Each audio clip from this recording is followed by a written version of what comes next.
Quelle que soit la technique de vente que vous utilisez, quand un prospect ne veut pas acheter votre produit ou vos services, il n'achètera jamais votre produit ou votre service. Mais cela ne veut pas dire pour autant qu'il ne peut pas acheter votre produit ou votre service. C'est la raison pour laquelle les banques ont créé le crédit.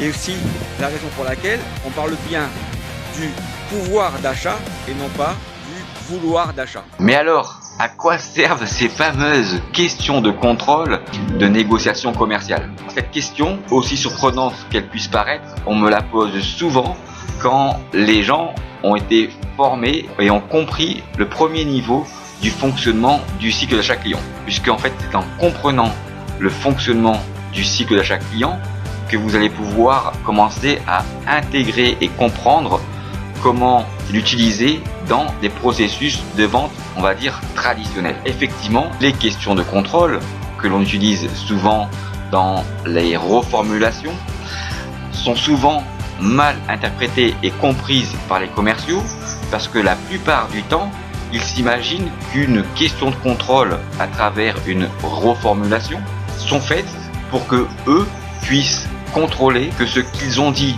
ou argumenté auprès de leurs prospects et de leurs clients est bien compris. Alors que c'est complètement l'inverse. Les questions de contrôle et les reformulations sont en réalité faites pour l'acheteur, pour que lui puisse s'assurer qu'il a été justement bien compris à travers les problèmes qu'il est en train de vous exposer. Mais il ne faut pas aussi confondre deux choses. C'est que justement dans l'entonnoir d'entretien commercial, les questions ouvertes, fermées, alternatives, les questions de contrôle, les reformulations, elles peuvent être utilisées à n'importe quel moment, sur n'importe quel sujet, pour essayer d'amener le prospect et le client vers l'endroit où on veut l'amener à arriver à obtenir la confiance. Et donc les questions de contrôle sont faites pour l'acheteur et non pas pour le vendeur, pour s'assurer qu'il a été bien compris sur l'expression de ses problèmes. Et qu'il faut faire super attention. Vous allez me dire, ouais mais bon, la nuance ou l'écart n'est pas très évident. Oui, en fait c'est que de l'ajustement et de la finesse dans les entretiens et les échanges que l'on peut avoir entre les différentes personnes et interlocuteurs. Et justement, la fonction pour le commercial d'utiliser des questions de contrôle, pour lui, ce n'est pas de s'assurer qu'il a bien compris les problèmes de son prospect, mais c'est de comprendre et d'analyser que à travers les questions ouvertes, fermées, alternatives, questions de contrôle, etc., il y a bien l'existence d'une opportunité commerciale et donc d'un vrai besoin. À travers cela, il faut bien comprendre que les problèmes ne sont pas relatifs aux besoins. Alors si je vous dis ça, vous me dites mais Jean-Marc, c'est n'importe quoi. Alors si je vous dis n'importe quoi, maintenant expliquez-moi pourquoi, si vous avez identifié et qualifié des problèmes chez vos prospects et vos clients, certaines opportunités ne voient jamais le jour, seront mises en stand-by ou sont décalées. Vous voyez bien que à travers cela, il y a deux nuances à avoir. Le fait de pouvoir dialoguer, discuter à travers justement la compréhension des techniques de vente et de l'entonnoir d'un entretien pour amener le prospect vers l'endroit où vous voulez qu'il aille, et le fait de comprendre qu'il y a un vrai besoin qui va pouvoir justifier l'opportunité commerciale en question pour pouvoir en fait continuer à avancer dans votre cycle de vente. Je vous souhaite à tous et à toutes une excellente journée. Ah oui, je voulais finir sur un point. La meilleure des questions ouvertes que vous pouvez poser à vos prospects, à vos clients, n'est pas une phrase, c'est juste un mot. Pourquoi ? Comment utiliser pour réussir une très bonne négociation commerciale de vente le bon fonctionnement du mécanisme unique, logique, naturel et humain des 4 éléments les plus importants pour un acheteur dans l'ensemble des 3 phases d'un cycle de vente. Alors je ne sais pas encore pourquoi tu as choisi de regarder cette vidéo, mais certainement peut-être pour 3 raisons. La première raison est peut-être de savoir si effectivement connaître et comprendre comment fonctionne le mécanisme du processus logique, naturel et humain des 4 éléments les plus importants pour un acheteur dans l'ensemble des 3 phases d'un cycle de vente vont t'aider à gagner plus d'opportunités commerciales de vente. La deuxième raison est peut-être aussi de comprendre pourquoi tu perds des opportunités commerciales de vente en utilisant différentes techniques de vente sans comprendre comment fonctionne le mécanisme de ce processus logique, naturel et humain. Et la troisième raison est peut-être de croire que le fonctionnement des 4 éléments les plus importants pour un acheteur dans l'ensemble des 3 phases d'un cycle de vente est tout simplement une arnaque. Alors, avant de répondre aux 2 premières questions, explique-moi si tu penses que le mécanisme du processus unique, logique, naturel et humain est une arnaque, alors pourquoi je m'engage à rembourser l'intégralité de l'investissement financier de moins de 500 € les 2 heures du programme de formation Mieux Vendre. Bonjour à tous, j'espère que vous allez bien et je vous souhaite la bienvenue sur la première chaîne de vente sur YouTube où on ne parle pas de technique de vente, mais on parle que du seul et unique fonctionnement logique, naturel et humain des 4 paramètres les plus importants pour un acheteur dans l'ensemble des 3 phases d'un cycle de vente. Et ces 4 paramètres sont toujours les mêmes, aussi bien pour de la vente B2B que B2C. C'est d'ailleurs pour cela que je dis que le fonctionnement du mécanisme de la confiance est unique. Et ces 4 paramètres dans l'ensemble des 3 phases d'un cycle de vente sont la prise en compte et la compréhension des attentes, le budget de votre client qui va aussi définir le prix de vente dans votre négociation finale, également la solution que vous amenez en fonction de la bonne compréhension des attentes, mais également le quatrième point qui est très important dans l'ensemble de la bonne compréhension du fonctionnement des 4 éléments les plus importants pour un acheteur est la prise en compte du risque. Et cet élément-là, le risque, est un élément qui n'est pas bien identifié ou compris dans le fonctionnement des 3 phases d'un cycle de vente avec le fonctionnement des 3 autres éléments. Ce qui est aussi intéressant est de comprendre pourquoi je parle du fonctionnement unique, logique, naturel et humain. Avant d'évoquer ensemble comment tu vas pouvoir utiliser les 4 paramètres pour pouvoir réussir tes négociations commerciales de vente. Comme je l'ai dit tout à l'heure, ce fonctionnement-là est unique. Il fonctionne donc aussi bien pour de la vente B2B et B2C. Mais ce qu'il faut savoir, c'est que ce n'est pas moi qui ai défini comment fonctionnent les 4 paramètres. Le fonctionnement de variation d'intensité des 4 paramètres dans l'ensemble des 3 phases d'un cycle de vente a été défini à travers l'analyse de plusieurs milliers d'opportunités perdues. Comprendre ce qu'il se passe dans un cycle de vente lorsqu'une opportunité est gagnante, cela ne sert à rien. Pourquoi? Parce que dans la réalisation d'opportunités gagnantes, il y a eu ou il y a peut-être des opportunités qui n'ont pas été basées sur le bon fonctionnement de la confiance, mais plutôt sur le fonctionnement de la défiance commerciale, aussi bien par le vendeur que l'acheteur par rapport au vendeur. Et cette défiance commerciale a impliqué de pouvoir tricher, manipuler, mentir pour pouvoir essayer d'obtenir la confiance réciproque entre un vendeur et un acheteur et entre un acheteur et un vendeur. Et il y a un bon nombre de deals qui ne sont pas basés sur la confiance, mais tout simplement sur des arrangements possibles entre un vendeur et un acheteur. Donc, essayez d'analyser et de comprendre comment fonctionne le bon processus du mécanisme de la confiance dans la vente ne peut pas être fait à partir d'opportunités gagnantes. Analyser et comprendre des opportunités perdantes pour comprendre comment fonctionne le bon mécanisme de la confiance est d'ailleurs le principe du data mining. C'est-à-dire que dans le data mining, on n'essaye pas de chercher à comprendre à travers l'analyse de données ce que l'on sait déjà, mais on va chercher à comprendre dans l'analyse de données des choses que l'on ne peut pas expliquer. Voilà tout simplement la raison pour laquelle ce mécanisme-là est bien un processus. Le deuxième paramètre à comprendre est de comprendre pourquoi il est effectivement logique. Pourquoi le fonctionnement de la confiance est un processus logique. Tout simplement parce que sans confiance, pas de vente.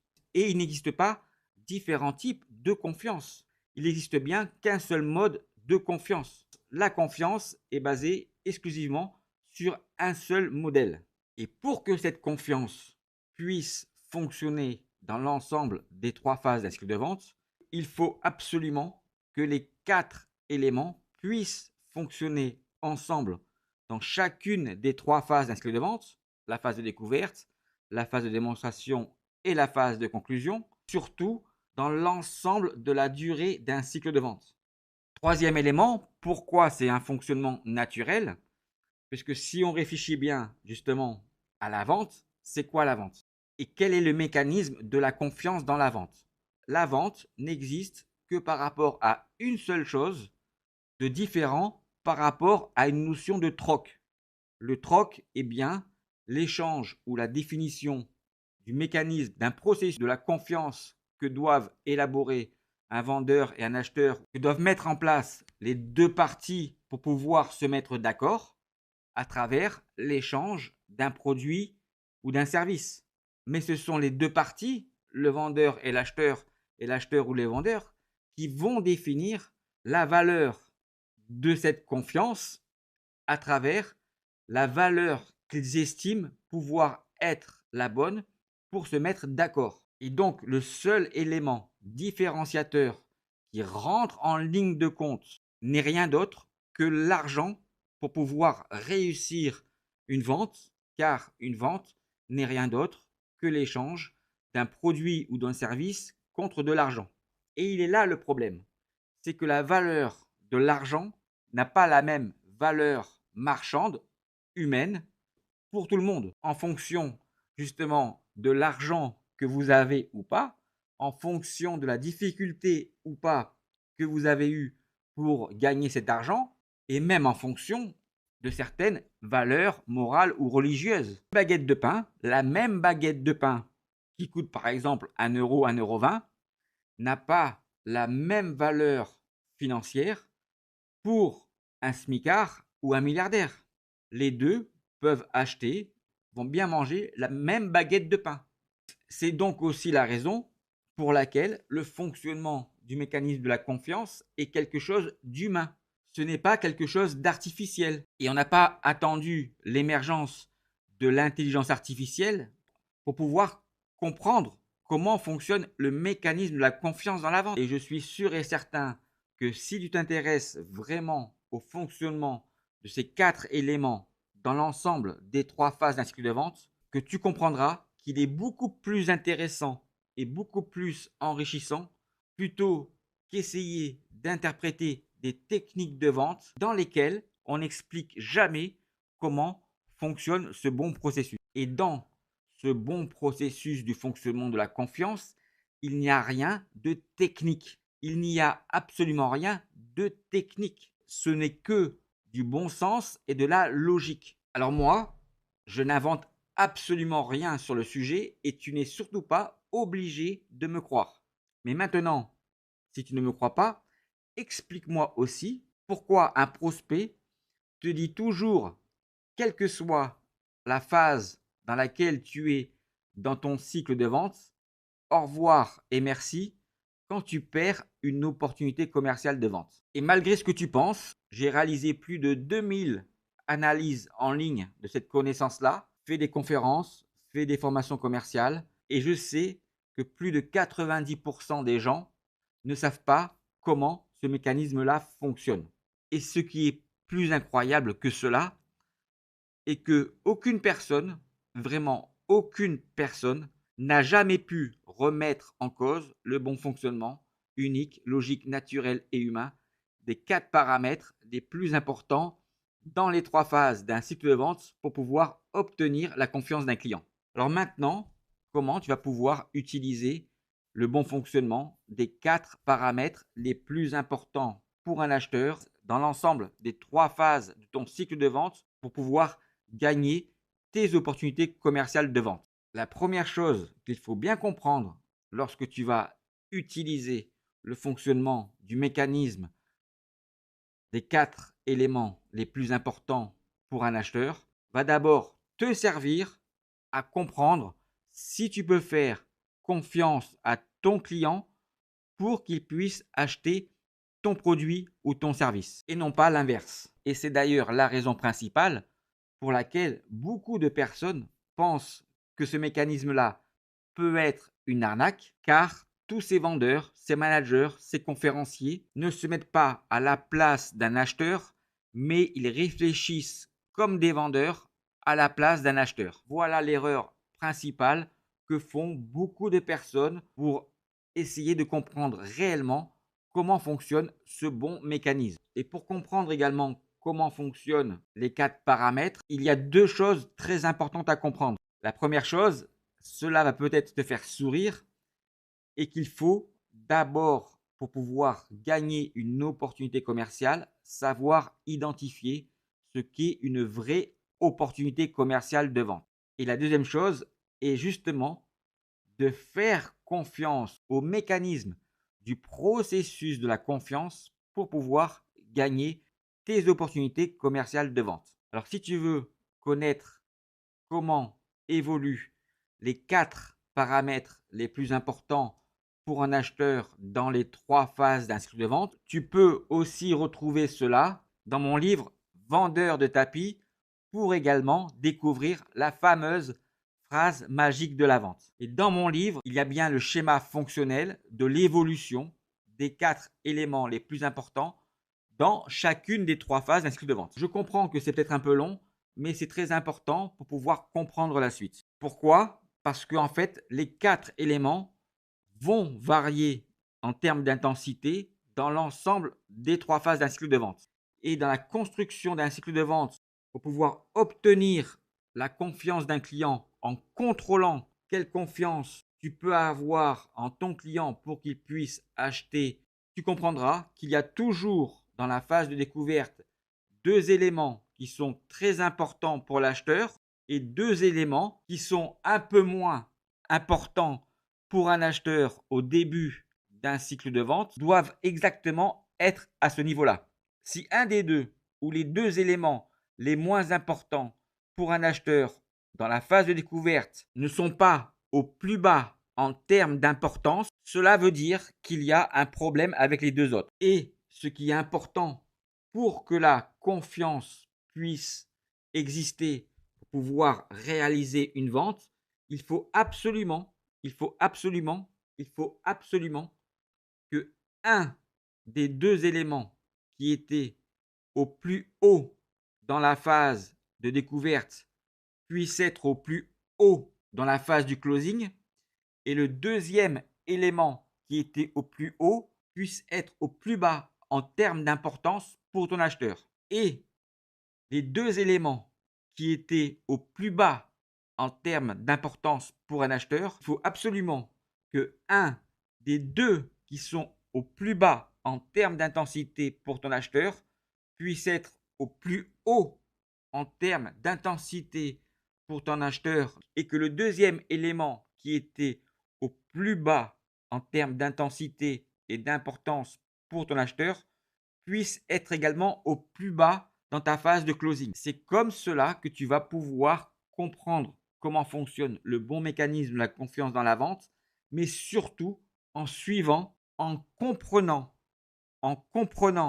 dans chacune des 3 phases d'un cycle de vente quelle relation il existe entre chacun des 4 éléments et ce qui va faire varier son intensité par rapport aux évolutions des 3 autres. C'est l'évolution d'intensité de chaque élément qui va interagir pour que chaque élément puisse varier d'intensité pour un acheteur dans l'ensemble des 3 phases d'un cycle de vente. Et c'est à travers cette compréhension que tu vas pouvoir justement avoir des bonnes questions, des bons arguments pour pouvoir faire varier, pour pouvoir contrôler auprès de ton acheteur si les variations d'intensité évoluent bien et évoluent correctement dans chacune des 3 phases d'un cycle de vente et ce qu'il se passe lorsqu'il y a une objection et ce que tu vas devoir faire pour essayer de répondre à des objections pour tout simplement remettre de l'ordre dans l'avancement de ton cycle de vente par rapport aux positions idéales des 4 éléments dans les 3 phases, dans chacune des 3 phases. Et quand tu t'aperçois qu'une objection arrive dans ton cycle de vente, avant de répondre à une objection, la première chose que tu dois faire est de te demander pourquoi cette objection-là arrive dans mon cycle de vente et non pas d'utiliser des réponses standardisées et apprises par cœur pour répondre à des objections sans que la réponse que tu donnes à ton acheteur puisse faire varier un autre élément dans ton cycle de vente. Et c'est aussi d'ailleurs dans le traitement des objections avec lesquelles je suis d'accord avec Jordan Belfort, le loup de Wall Street. Il dit bien, premièrement, que le processus de la confiance, ou ce qu'il a pu définir comme la droite la plus courte pour pouvoir réussir à vendre, est unique et donc fonctionne aussi bien en B2B qu'en B2C. Il parle également de pouvoir traiter pour répondre à des objections au fait de pouvoir revenir en arrière, étape et phase de ton cycle de vente pour pouvoir faire des boucles avant de pouvoir avancer. Mais il n'explique pas que justement, les boucles vont passer pour pouvoir traiter et répondre parfaitement à une objection, vont passer avec le positionnement des 4 éléments dans chacune des 3 phases de ton cycle de vente. Et ça, c'est très important à comprendre. Pour pouvoir réussir une très bonne négociation commerciale, il est évident qu'au départ d'un cycle de vente, ce que font la majorité des commerciaux est de pouvoir essayer de traiter les 2 éléments les plus importants. Mais attention, car le meilleur conférencier de motivation commerciale de vente, Michael Aguilar, s'est également trompé dans cette bonne connaissance en inversant un des 2 éléments qui étaient au plus haut en termes d'importance pour un acheteur dans la phase de découverte avec un des 2 éléments qui était au plus bas. Et j'ai fait des vidéos pour expliquer pourquoi il s'est trompé et ce qu'il va se passer pour toi si tu fais la même erreur. En résumé, quand on me pose la question, mais Jean-Marc, comment je fais pour pouvoir maintenant utiliser le bon fonctionnement des 4 paramètres dans chacune des 3 phases d'un cycle de vente pour obtenir la confiance d'un client et contrôler quelle confiance je peux avoir en lui, effectivement, vous pouvez très bien imaginer en parallèle ou en complément de ce que vous connaissez déjà sur ce qu'on vous demande de pratiquer dans les fameux entonnoirs de vente avec le traitement des questions ouvertes, fermées, alternatives, reformulations, etc. De pouvoir maintenant à chacun des paramètres en fonction de l'importance qu'ils représentent pour un acheteur dans les 3 phases d'un cycle de vente. Et j'ai fait une vidéo sur le sujet qui s'appelle la matrix de la vente.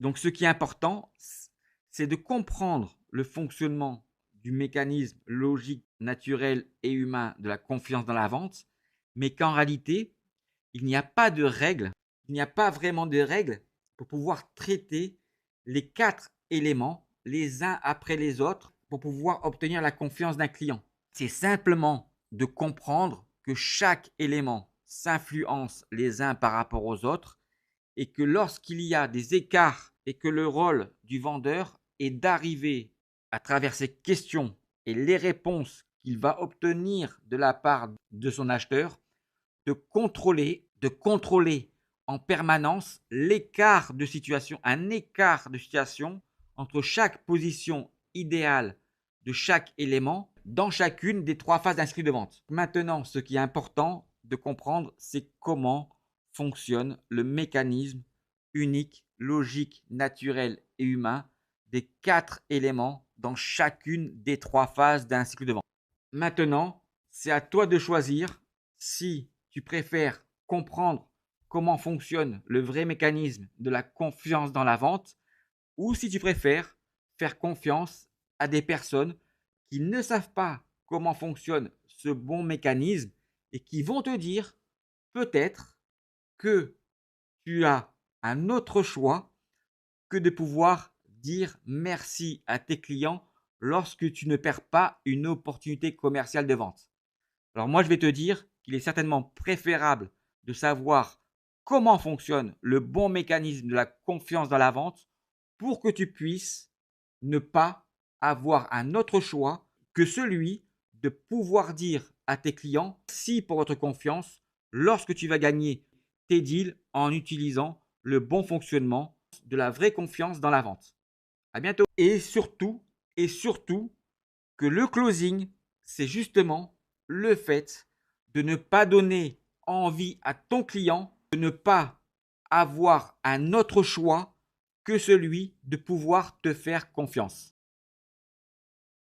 Pouvoir avancer correctement dans les 3 phases d'un cycle de vente et à travers les différentes étapes que vous avez pu mettre en place, il faut d'abord, pour avancer d'une étape, reculer une étape et en traiter 2. Bonjour à tous, j'espère que vous allez bien. Et oui, pour pouvoir avancer correctement, pour pouvoir gagner une opportunité, pour avancer d'une étape, savoir en traiter 2. Pourquoi? Dans les différentes techniques de vente, on n'apprend pas comment fonctionne le mécanisme naturel et humain des 4 paramètres les plus importants pour un acheteur et surtout de savoir comment ils évoluent indépendamment les uns par rapport aux autres dans les 3 phases et d'une manière simultanée. Et donc on pense à travers les différentes techniques de vente que le plus simple pour réussir à vendre est de tout faire pour qu'un prospect puisse avoir confiance en vous. Et c'est normal. Mais en réalité, pour pouvoir réussir à vendre, il faut que le vendeur s'assure d'abord s'il peut avoir confiance dans son prospect pour réussir à vendre. Et donc, il faut pouvoir traiter d'une manière simultanée les 4 éléments dans chacune des étapes d'un cycle de vente. Et pour avancer correctement et gagner une opportunité commerciale, le plus simple, pour avancer d'une étape, à chaque fois que vous relancez un prospect, de reculer d'une étape pour faire 2 pas et pouvoir avancer d'une étape. Et oui, à chaque fois que vous relancez un prospect, d'abord savoir quel élément vous voulez traiter, parmi les 4 ou les 4. Ce qui est important, c'est de traiter dans chacune des phases les 4 paramètres d'une manière simultanée, mais peu importe l'ordre et la manière dans l'utilisation de votre technique pour pouvoir questionner votre prospect sur les 4 paramètres les plus importants. Donc il n'y a pas d'ordre en réalité. Ce qui est important, c'est de savoir d'abord reculer à chaque fois que vous relancez un prospect d'1 pas, vérifier et contrôler que les 4 paramètres sont toujours les bons. Si vous constatez qu'il y a 1, 2, 3 ou les 4 paramètres bougés, à ce moment-là,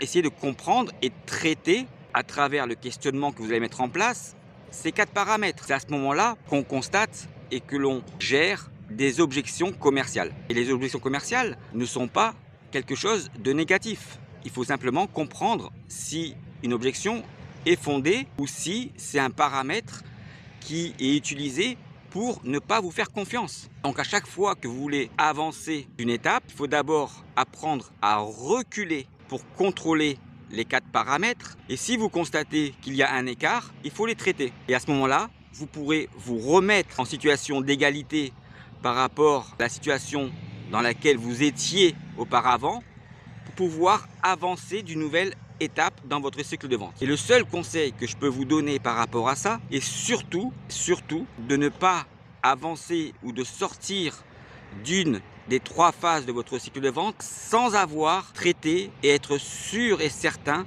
que les 4 éléments sont au bon endroit dans les 3 phases d'un cycle de vente. Car si vous avancez trop rapidement sans ou au minimum un des paramètres n'est pas à sa bonne place par rapport au niveau d'importance par rapport à l'acheteur, il va y avoir un effet de boomerang à la fin dans votre cycle de vente et vous allez perdre le deal.